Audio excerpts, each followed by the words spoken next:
요한복음 2장에 기록되어져 있는 물이 포도주로 변하는 사건을 하나님의 말씀을 통해 살펴보았습니다.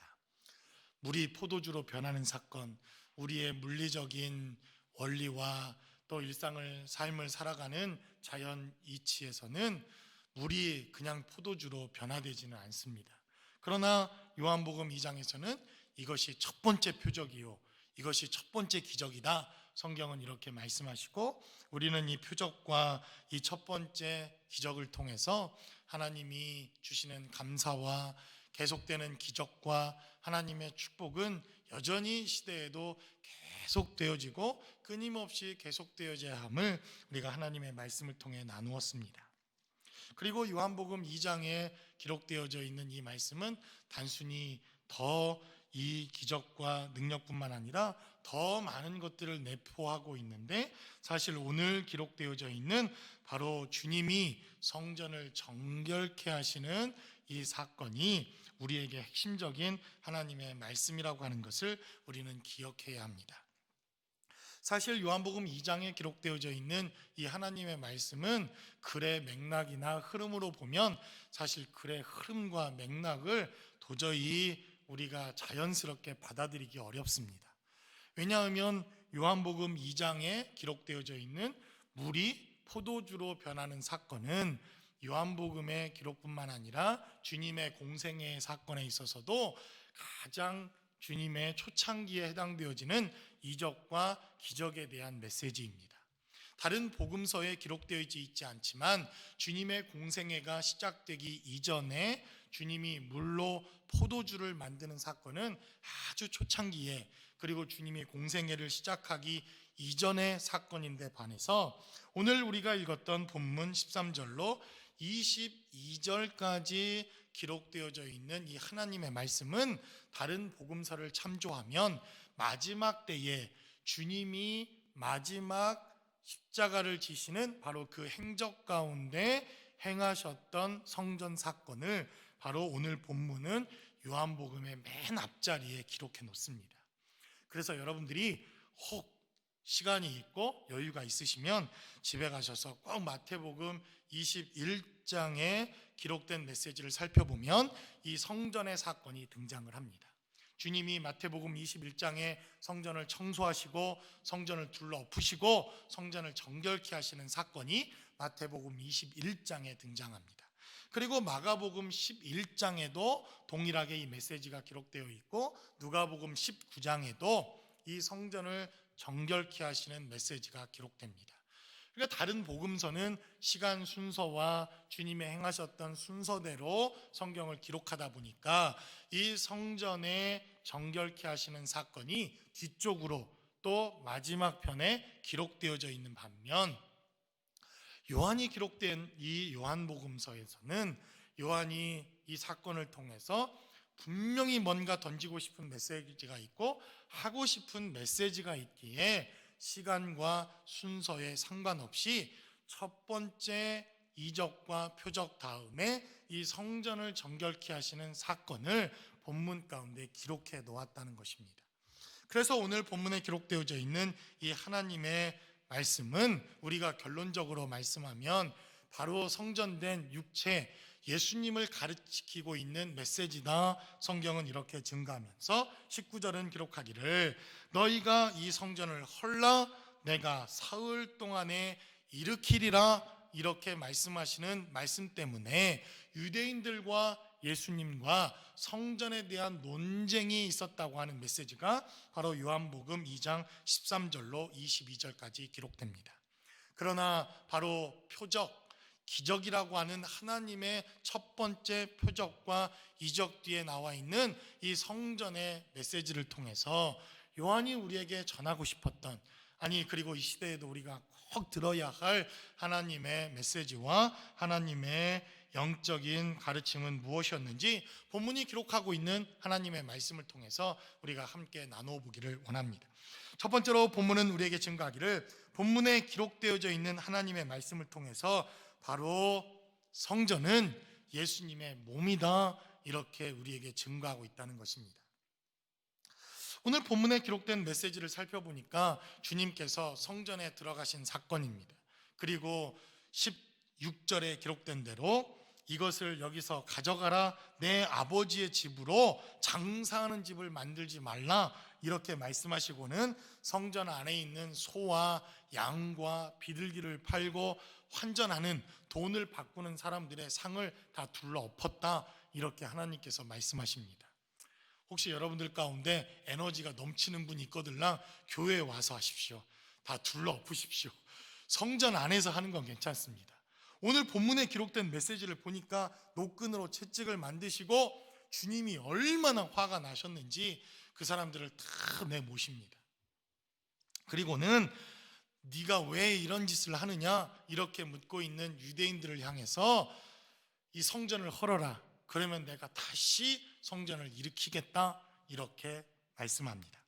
그러자 유대인들은 20절에 기록된 대로 이 성전은 46년 동안 지었거늘 내가 어떻게 3일 만에 이 성전을 짓겠느냐, 이렇게 말합니다. 여러분, 그래서 우리가 요한복음을 볼 때마다 두 가지 기준과 관점으로 요한복음은 늘 우리에게 말합니다. 우리가 보는 것이 있고 봐야 되는 것에 대한 메시지를 요한복음은 우리에게 증거합니다. 나다넬이 보았으나 보지 못했던 것, 빌립이 보았지만 보지 못했던 것, 베드로가 보았지만 보지 못했던 것, 침례 요한이 보았지만 꼭 봐야 될 것, 이러한 것들을 요한복음은 증거합니다. 그래서 유대인들이 이 성전을 보았지만 그러나 정말 보았어야 할 것들이 있다고 하는 것을 또한 요한복음은 우리에게 증거하는데, 바로 이 성전이 육체된 예수님을 가리키는 것이라고 하는 것을 요한은 우리에게 증거합니다. 그리고 성경은 기록하기를 이 성전은 모형과 그림자다, 이렇게 말합니다. 그래서 히브리서 8장 5절에 기록된 메시지를 우리가 살펴봅니다. 히브리서 8장 5절은 기록하기를 그들이 섬기는 것은 하늘에 있는 것의 모형과 그림자라, 이렇게 말합니다.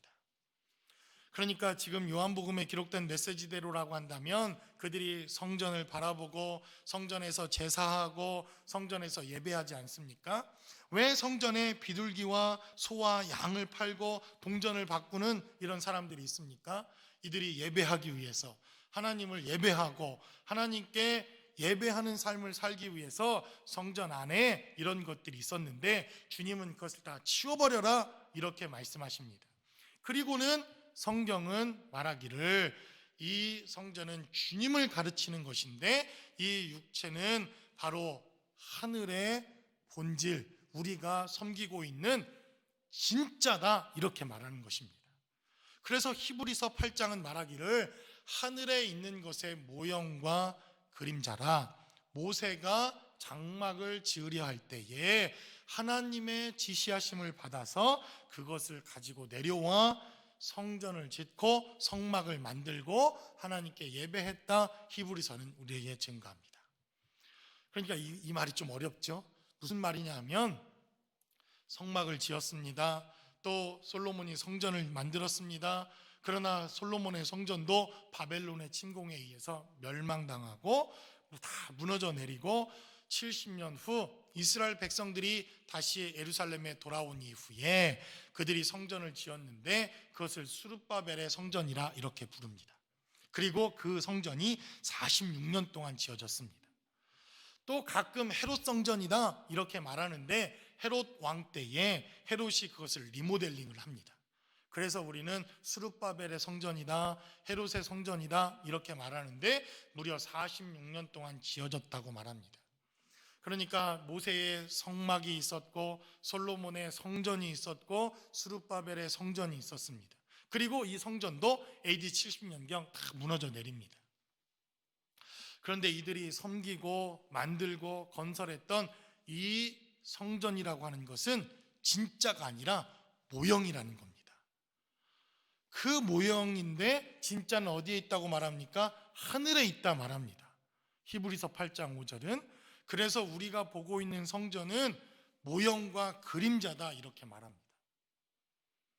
다른 말로 하면 모형과 그림자를 보면 진짜가 있는 것을 알 수 있는데 그 진짜가 뭐라고 말합니까? 바로 예수님이다, 이렇게 말하고 있다는 것입니다. 그래서 우리가 대단히 중요한 것이 있습니다. 왜 예수님을 만나면 하늘을 경험하고, 왜 예수님을 만나면 이 땅에 보이는 것이 아니라 보이지 않는 것들, 바로 하늘과 천국을 경험하고 우리의 일상에 있어서 영적인 삶을 경험하게 됩니까? 바로 그분이 진짜이기 때문에 그렇습니다. 그분이 본질이기 때문에 그렇습니다. 그래서 주님을 만나는 사람들마다 하늘을 봤다고 말합니다.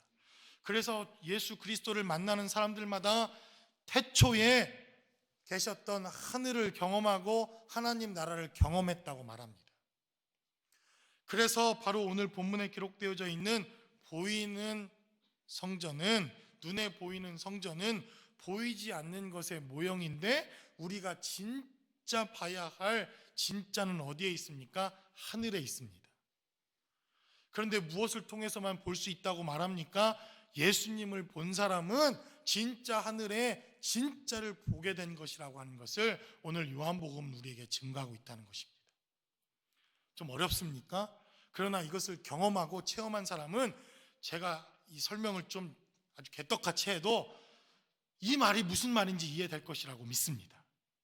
그래서 예수를 만난 사람들, 예수님을 경험한 사람들, 예수님의 은혜와 생명을 발견한 사람들은 하늘에 있는 진짜가 무엇인지를 아는 것입니다. 다른 말로 하면 지금 하늘에 있는 진짜의 그림자와 모형은 바로 이 교회입니다. 그래서 이 교회를 통해서는 우리가 예수 그리스도를 만나는 것이요, 이 교회를 통해서는 하늘에 있는 것을 볼 수 있는 유일한 통로가 되어집니다. 그래서 교회를 강조하고 우리가 현장 예배를 강조하고 하나님의 공동체를 강조하는 이유가 바로 여기에 있습니다.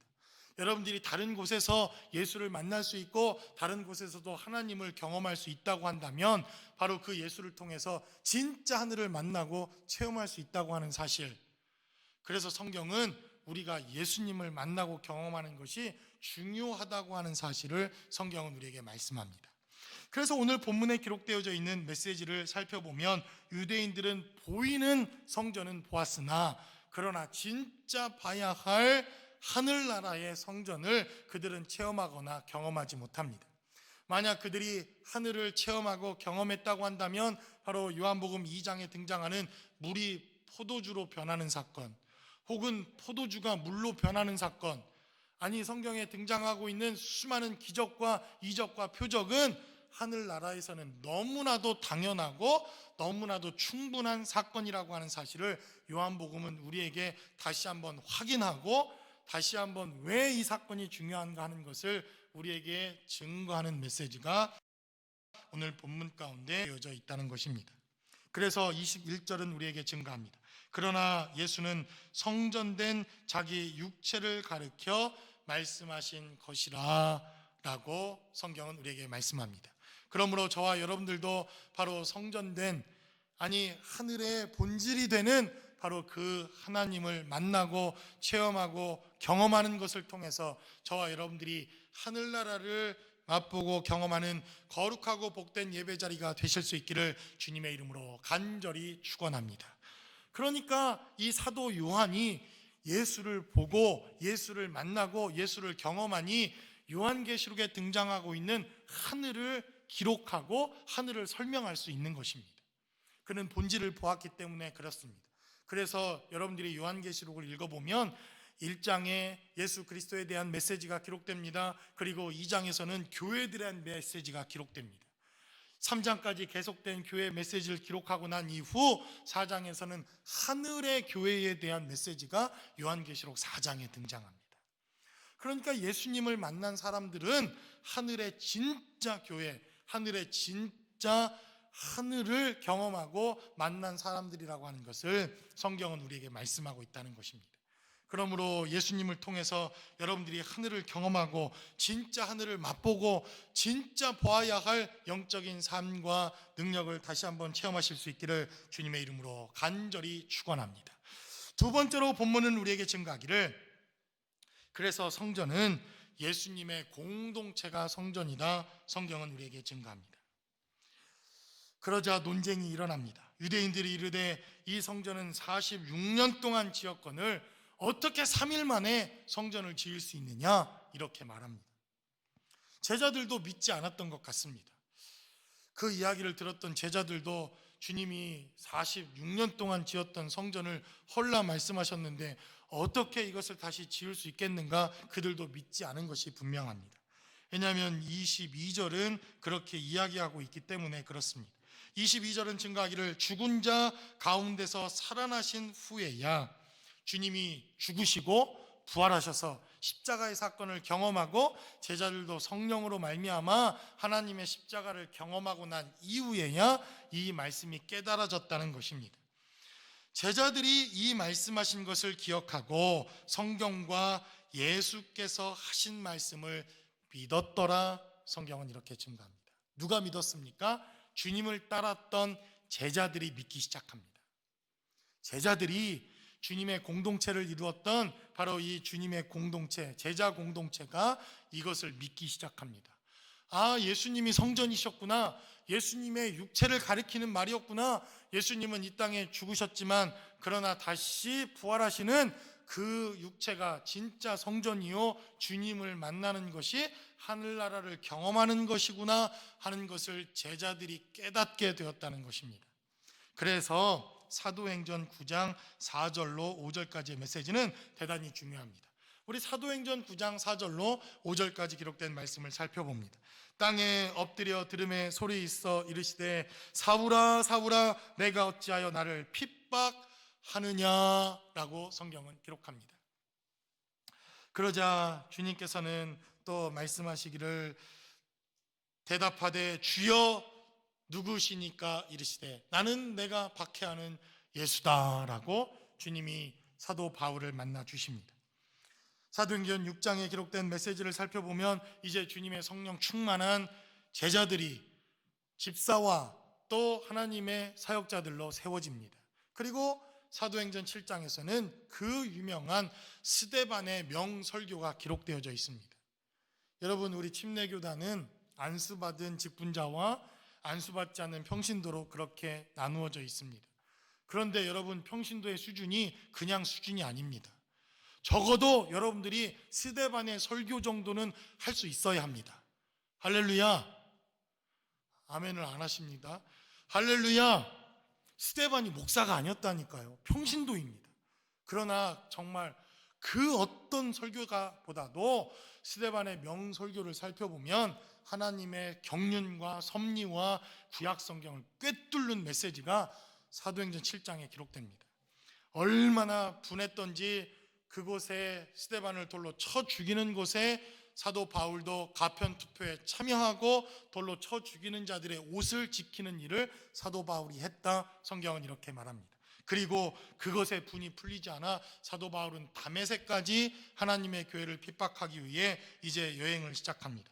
바로 그 여행 도중에 사도 바울이 예수를 만나는 장면이 사도행전 9장 4절로 5절까지 기록되어져 있습니다. 그러나 엄밀히 말하면 사도 바울은 주님을 만난 적이 없습니다. 육체가 있는 이 육체의 눈으로는 주님을 본 적이 없다는 겁니다.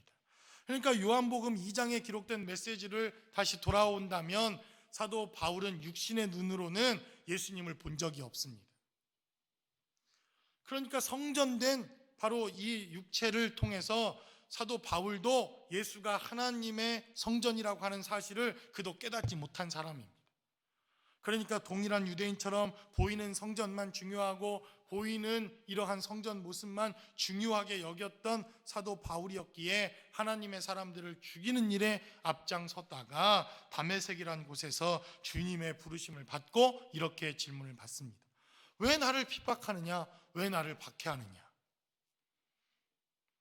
나는 네가 박해하는, 나는 네가 핍박하는 예수다라고 말합니다.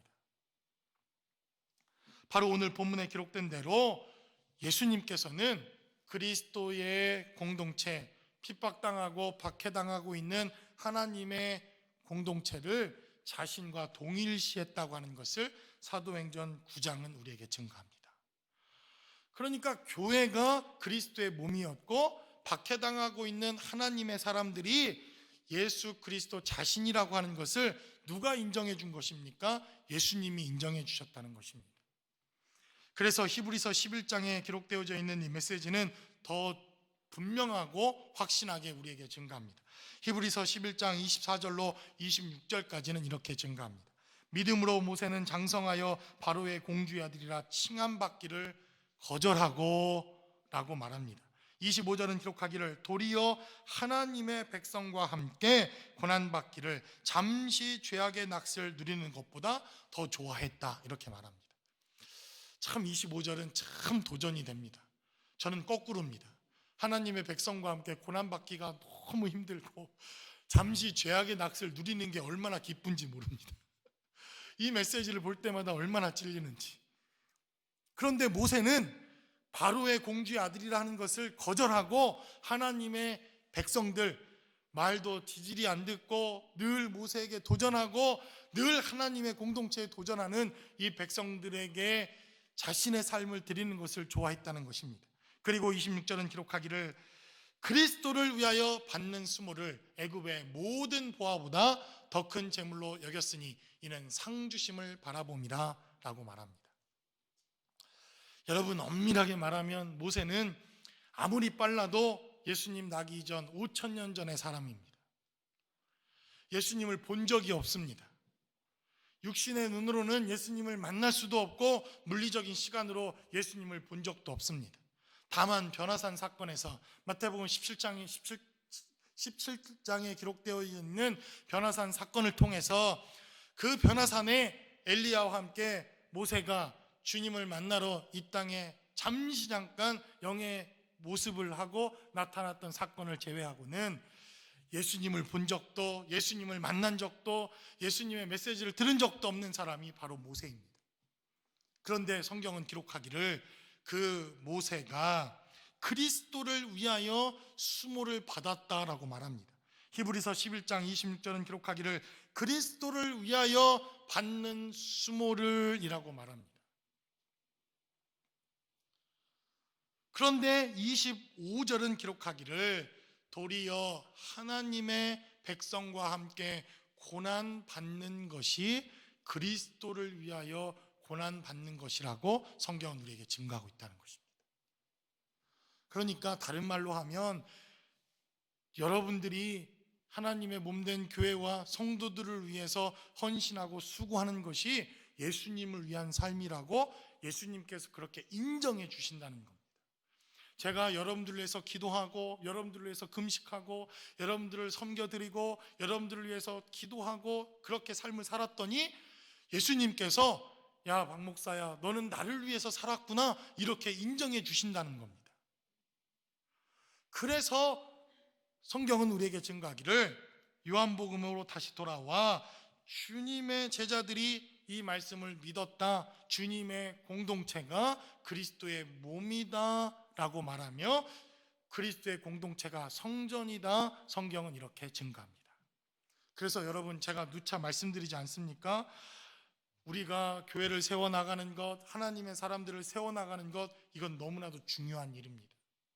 제가 그래서 교회를 허물고 교회를 욕하고 목회자들을 욕하고 성도들을 욕하고 직분자들을 욕하는 것 교회 와서는 절대로 하지 마라 여러분들에게 말씀드리지 않습니까? 그 이유가 무엇입니까?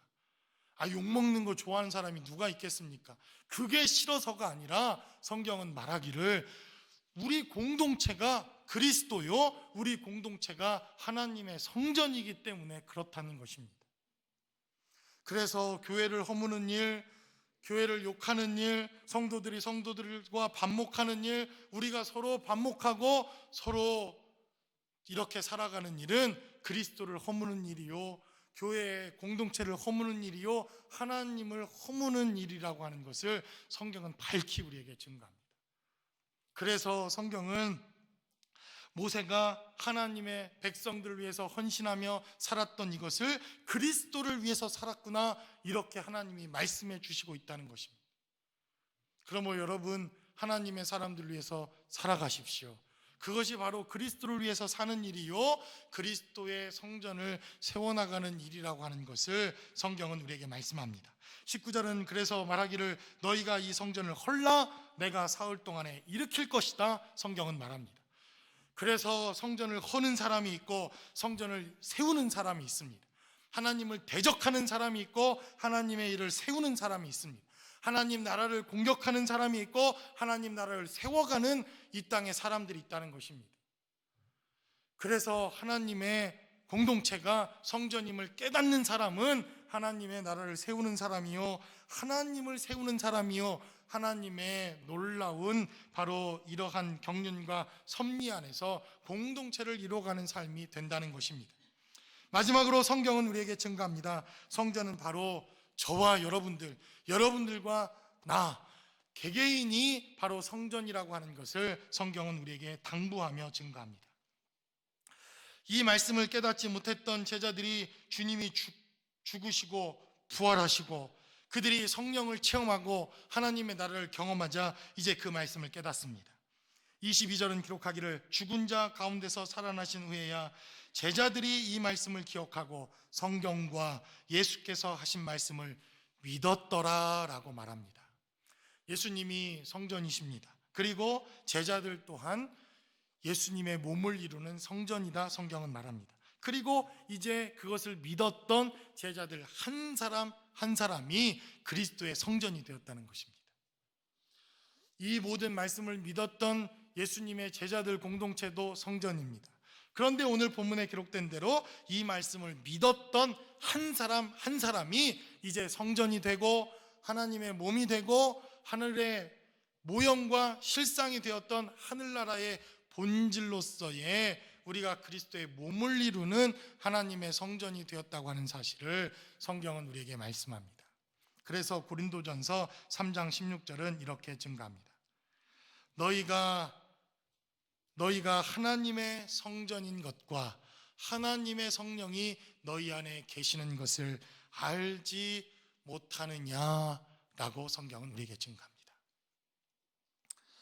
그래서 바로 이것을 믿는 것, 예수님이 죽으시고 부활하시면 그분이 우리의 안에 영혼 가운데 함께 하시면 우리가 바로 그리스도를 모시는 성전이 된다고 하는 것을 믿는 우리의 삶의 자리, 바로 우리가 성전이 된다고 하는 사실을 성경은 우리에게 말씀합니다.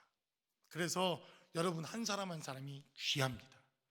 함부로 여러분들을 대하지 못하도록 하십시오. 누가 여러분들을 저주하거나 누가 여러분들을 업신여기거나 누가 여러분들을 하대하거나 누가 여러분들을 만만히 보지 못하도록 여러분 성전된 삶을 살아가십시오. 여러분들이 귀하기 때문에 그렇습니다. 하나님의 성전이요 하나님의 영이 거하는 장소요 하나님의 성령이 여러분들을 성전 삼고 함께 하시기에 여러분들은 하늘의 본질이요 여러분들이 그리스도의 몸이요 여러분들이 바로 하나님 나라의 한 부분이라고 하는 사실을 성경은 우리에게 말씀합니다. 그래서 여러분 스스로가 존귀케 사는 것이 필요합니다. 여러분들이 성전된 삶을 살아가는 것이 너무나도 중요합니다. 여러분 제가 목사기 때문에 목사 욕하지 마라 이렇게 말씀드리는 것이 아닙니다. 여러분 저는 한 번도 우리 전사님들을 하대해 본 적이 없습니다. 다 조카뻘이지 않습니까? 아니 정말 좀 냉정하게 말해서 제가 첫사랑에만 실패 안 했으면 다 아들뻘일 수도 있습니다. 첫사랑에 실패했기에 망정이지. 그런데도 왜 귀합니까? 하나님의 성전이기 때문에 그렇습니다. 그 안에 예수가 있고 그 안에 예수의 영이 있고 그 안에 하나님의 영이 있다면 바로 그는 성전입니다. 성전이라고 말합니다. 그래서 오늘 본문에 기록된 대로 오늘 14절로 15절에 기록된 메시지를 살펴보면 성전 안에서 소와 양과 비둘기 파는 사람들과 돈 바꾸는 사람들이 앉아있는 것을 주님이 보셨다 이렇게 말합니다. 주님은 우리를 성전으로 삼으셨다는 것입니다. 주님은 우리를 하나님의 집이다 이렇게 말씀하고 있다는 것입니다. 이것이 대단히 중요합니다. 왜 그렇습니까? 하나님도 여러분들을 하나님의 집이다, 내 거다, 내 집이다 이렇게 말씀하시지만 또 다른 영적 존재도 여러분들의 육체와 여러분들을 내 거다 이렇게 말하는 존재가 있기 때문에 그렇습니다. 마태복음 12장 43절로 44절은 이렇게 증가합니다. 더러운 귀신이 누구에게서 나갔습니까? 사람에게서 나갔을 때에 물 없는 곳으로 다니며 쉬기를 구하되 쉴 곳을 얻지 못하고 라고 말합니다. 예수님을 만나고 주님께서 더러운 귀신을 쫓아내 주셨습니다. 예수님을 만나자 예수님과 함께할 수 없었기에 더러운 귀신이 떠나갔습니다. 그리고 마태복음은 기록하기를 더러운 귀신이 사람들에게 나갔을 때 물 없는 곳으로 다니며 쉬기를 구했다라고 말합니다. 베드로 전서는 기록하기를 바로 물은 하나님을 찾아가는 선한 양심이다 이렇게 말합니다. 그러니까 귀신이 물 없는 곳으로 찾아다녔죠. 하나님이 없는 곳으로 찾아다닙니다. 귀신은 하나님이 계시지 않는 곳, 하나님이 없는 곳, 하나님과 상관없는 곳이 편한 것이 귀신입니다. 그러니까 여러분들이 산 귀신이 되고 싶지 않으면 하나님이 없는 곳에 가면 편합니까? 그럼 여러분들이 귀신이 될 확률이 대단히 높은 사람입니다. 하나님이 없다고 생각되는 장소가 불편해야 바로 하나님의 사람이요 하나님의 자녀들입니다. 할렐루야. 그러니 여러분 귀신이 제자들 교회에 왔다가 편하면 되겠습니까? 귀신이 제자들 교회에 왔는데 아이고 편하다 여기에 또아리를 틀고 내 집을 지차 이러면 여러분 우리는 다 회개해야 합니다.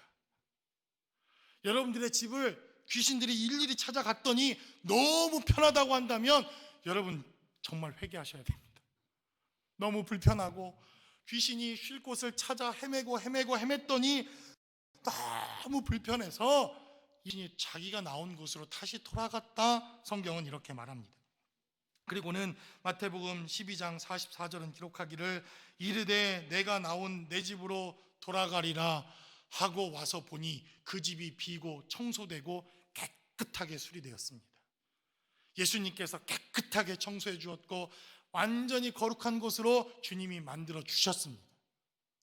그런데 그 안에 예수님이 안 계시니 그 안에 하나님이 안 계시니 우리가 너무나도 잘 아는 것처럼 저보다 악한 귀신 7을 더 데리고 들어가 그 악하기가 7배가 되었다 성경은 이렇게 말합니다.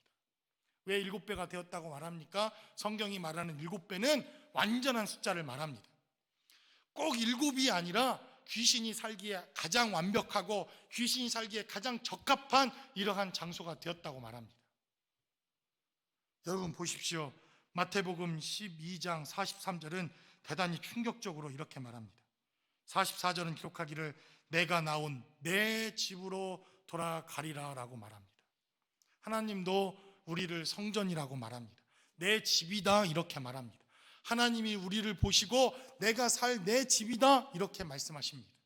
그래서 고린도전서 3장 16절에 하나님의 성전인 것과 하나님의 집인 것과 너희가 하나님의 성령이 너희 안에 거하시는 것을 알지 못하느냐 라고 말합니다.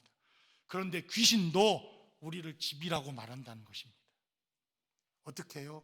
그 안에 하나님이 없고 그 안에 하나님의 말씀이 없고 그 안에 하나님의 영이 없으면 귀신이 거하는 집이다라고 이렇게 말한다는 것입니다. 그래서 우리도 얼마나 깜짝깜짝 놀라는지 모릅니다. 분명히 그 사람을 교회 성전에서 보았고 하나님의 사람으로 알았고 교회도 열심히 다니고 늘 성경책을 갖고 다니는 사람인데 그래서 하나님의 집인 줄 알고 가까이 했다가 그 안에서 귀신이 나타나서 우리가 얼마나 깜짝깜짝 놀랍니까? 그 사람의 말하는 것을 보고 그 사람의 성품을 보고 그 사람들이 행동하는 것을 보면 하나님의 전이라고 말하기 부끄러운 아니 오히려 귀신의 집 같은 이러한 사람들이 너무나도 많습니다. 성도들만 그렇습니까? 목사는 안 그렇습니까? 목사는 더 정결해야 되고 그리고 오늘 본문에 기록된 대로 소와 양과 비둘기 파는 모든 사람들을 내어 쫓아 그 안에 하나님이 거하시고 그 안에 하나님의 영이 거하시는 삶을 살아내는 것이 당연하고 마땅한 것임에도 불구하고 그 안에 누가 삽니까? 그 안에 도대체 누가 살고 있기에 이 시대에 성경은 우리에게 말하기를 하나님의 영이 하나님의 말씀이 하나님의 사람이 하나님의 능력이 그 안에 거할 수 없어 하나님이 여전히 하나님의 사람을 찾고 있는 시대라고 하나님께서 그렇게 한탄하시는 시대를 우리는 살아가고 있습니다. 그래서 성경은 말합니다. 바로 주님이 성전인 것을 본 사람, 그것은 하늘을 봤다 말합니다. 그리고 그것을 함께 한눈으로 바라보는 공동체, 바로 그곳이 교회요, 그것이 성전이라고 말합니다. 주님이 하나님이시고 그 하나님이 하늘의 본질이라고 하는 것을 고백하는 공동체, 바로 그 공동체가 성전이라고 말합니다. 그리고 한 사람 한 사람 그것을 믿고 예수 그리스도를 영접하고 받아들인 바로 그 사람이 하나님이요, 하나님이 계신 성전이요, 하나님이 살아내시는 하나님의 집이라고 하는 것을 성경은 우리에게 증거합니다. 그러므로 저와 여러분들이 오늘도 주님의 성전되어 주님의 집되어 하나님이 거하시고 하나님의 은혜가 함께 거하실 수 있는 거룩하고 복된 삶의 자리가 모두 되실 수 있기를 주님의 이름으로 간절히 축원합니다.